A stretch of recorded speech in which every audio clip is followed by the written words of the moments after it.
The inaugural Grand Prix of Arlington is complete here in Arlington, Texas. I'm Zion Brown for IndyCar TV. As you can see, I'm on the inside of AT&T Stadium, where we just witnessed an incredible 70-mile race just right out there earlier today, where Kyle Kirkwood of Andretti Global got his first win of the season. Kyle Kirkwood felt like he had the best car on the track yesterday in qualifying, fell short of Fast 6 because he needed one more lap to go into the Fast 12. He forgot that, he pitted early, ended up not even making Fast 6. He was very frustrated about that, but he did feel like he had the best car yesterday, which leads to today, where we did see that come to fruition yet again. Kyle Kirkwood with the best car winning today. And for those of you who saw it, for those of you who didn't see it even, it was the pass that Kyle Kirkwood made on Alex Palou in lap 55, turn 14, the last turn of the track. He was able to make that pass with about 15 laps to go, and that is really what won him the race. After that, he opened up a lead that was above 5 seconds at one point until we had a caution near the very end of the race. We'll talk more about that caution a little bit later, but it was a great performance, a dominant outing by Kyle Kirkwood in this race. It really was. Alex Palou early on in this race when he took the lead, and he was able to get a lead that was, above 5 seconds, 5, 6, I think it was close to maybe 7 seconds at one point. It looked like it was going to be another one of these street races that Alex Palou ran away with, but that did not end up being the case. And look, Kyle Kirkwood above the pass, he made a late lunge to kind of surge past Palou, and he knew that Palou was smart enough to realize that on lap 55, Kirkwood was right there close enough to make the pass. Kirkwood said he made the pass then because he felt like after that, lap 56 onward, that Alex Palou was going to begin to start playing a lot of defense and trying to block him off from making those sort of passes. And so he decided to make the pass right then and there. Felt like that was the spot in the track where he was, had a better chance of making that pass on Palou. Felt like he was braking better at that moment. And that is what occurred with Kyle Kirkwood. So the late lunge and the late surge to get past Alex Palou works off for Kyle Kirkwood, and he wins his first race of the year. He's now first in points leading the series, so he's taken the series lead from Joseph Newgarden. And of course, it was talked so much over the last week or so how Alex Palou, for the first time in nearly 2 years, had lost the series lead because of his DNF last week and because of Joseph Newgarden taking the win last week at Phoenix Raceway.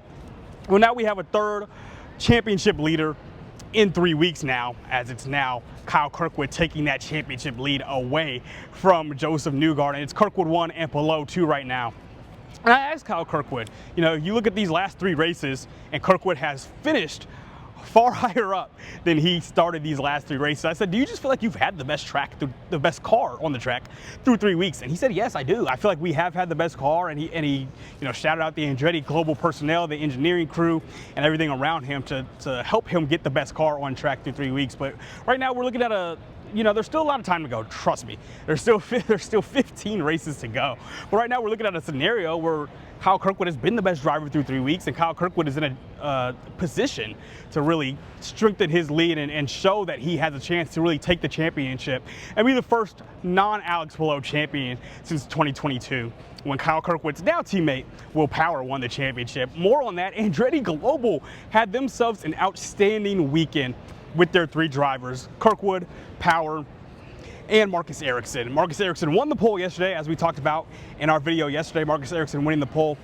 Those 2 guys all started in the top 7 today, and they finished in the top 4. P3 for Will Power, his first podium in his first season with Andretti Global, and P4 for Marcus Ericsson. This is a team that has just been trying little by little to make these jumps and to maybe, show themselves as the best team in the series. And today was a good day to maybe prove that they are right there with the likes of Chip Ganassi Racing, with the likes of Team Penske, although we talked about it last year, the issues Team Penske have, but they're trying to show they're on that pathway with the likes of those teams, the Aero McLarens as well. And today was a great showing when you get all 3 of your drivers to finish in the top 4 like they did today. And Dan Towers, the CEO of TWG Motorsports, of course, the parent company of Andretti Global, was proud of, the changes they've made, bringing in Will Power and Ron Wazowski now as the team principal. And all these changes that Andretti's made, all these minute changes, they're just trying to get better and better year by year, race by race. And it really showed today with 3 of their 4 finishing in that top 4. And I thought it was interesting watching Will Power react to his podium finish, his 3rd place finish, because Will Power's a guy obviously comes out and historically throughout his career has expected to just win. He was in that Team Penske car for so long, where he won so many races, won a couple of championships, and won an Indy 500. And he just seemed so satisfied and relieved to even be on the podium today. Between how last season went for Will Power, the struggles he had relative to his standards, and then moving teams now to Andretti Global, and how the first 2 races, I should say, with Andretti Global went for Will Power. I think he was just so relieved to say, hey, I had a full, complete race where I still was able to finish on the podium, even if I didn't win the race. And I just saw his mannerisms when he was doing his press conference alongside Alex Palou, who did finish in second place. The mannerisms of Will Power, he just seemed so jolly, and he's drinking out of the little champagne bottle they gave him for finishing on the podium. He's doing that during the press conference, and he just seems so happy and relieved to get to that P3 spot. Once again, it's Will Power, it's a legend, it's an all-time great racer who strives and aspires certainly for wins and championships and Indy 500 victories.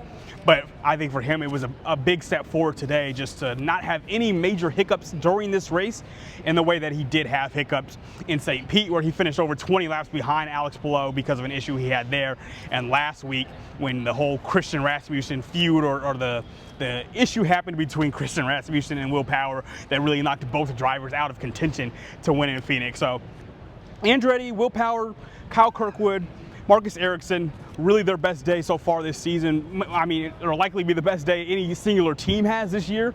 I don't expect to see a team finish 1, 2, 3. You never know though. But for a team to finish 1, 3, 4 in that way, very impressive for Andretti Global. And in general, I think it is very interesting to see the balance in the series right now. 3 weeks through, 3 races through, we've had 3 drivers win. All 3 of those drivers are from 3 different teams, right? You have Alex Palou winning in St. Pete. He's of Chip Ganassi Racing, of course. Joseph Newgarden still with Team Penske, winning last week in Phoenix, and now Kyle Kirkwood with Andretti. Last year we had a scenario where Alex Palou was so dominant, winning those 8 races, podium in 13 of those races as well, of the 17 races last year. And you looked at it and you said, okay, this guy is just head and shoulders above everybody else. And that kind of made it seem like Chip Ganassi Racing was also head and shoulders above. And in a sense they were, right? You get Alex Palou up there in first, you get Scott Dixon, who finished in 3rd last year as well, and you look at it and you say, okay, this team kind of was the best team last year. Not even kind of, they absolutely were the best team last year. But if you kind of take Palou out of the equation and go back and look at last year's standings, there's a lot of parity that followed Chip Ganassi Racing, that followed Alex Palou. And so now that we're in a scenario where Palou has only won 1 of these 3 races so far, I think that's really bearing itself out in what we have seen so far in 2026 with these teams. It's a tight race to see which team is going to have the championship winner and which team can win in Indy, but you look at it and you say, okay, this is a very balanced field.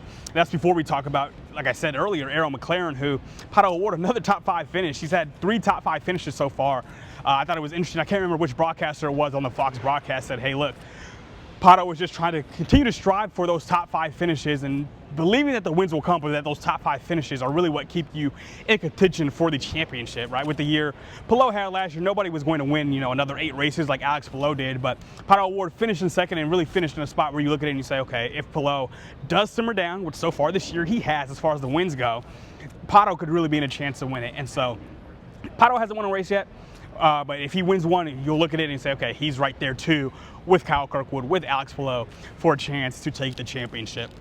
It's been a full weekend right here in Arlington, the very first Grand Prix of Arlington we have seen here, and I have to say drivers and teams loved it.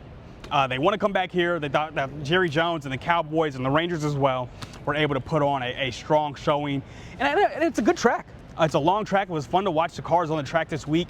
Even with the bumpiness, I think the bumpiness kind of added some excitement to it, just watching, how drivers and how teams had to adjust the height of the cars and how they had to navigate around that. But the track ran much better than you would expect for a first-year street race. As I mentioned, we had that caution with 3 laps to go. And the race ended on a caution after another incident happened on the restart on the final lap, Kirkwood winning on the caution. But you look at it, up until that, the first 57 laps on this race, no cautions, right? There were a couple of scenarios where a driver got turned around but was able to get it back going the right way before a yellow had to come out.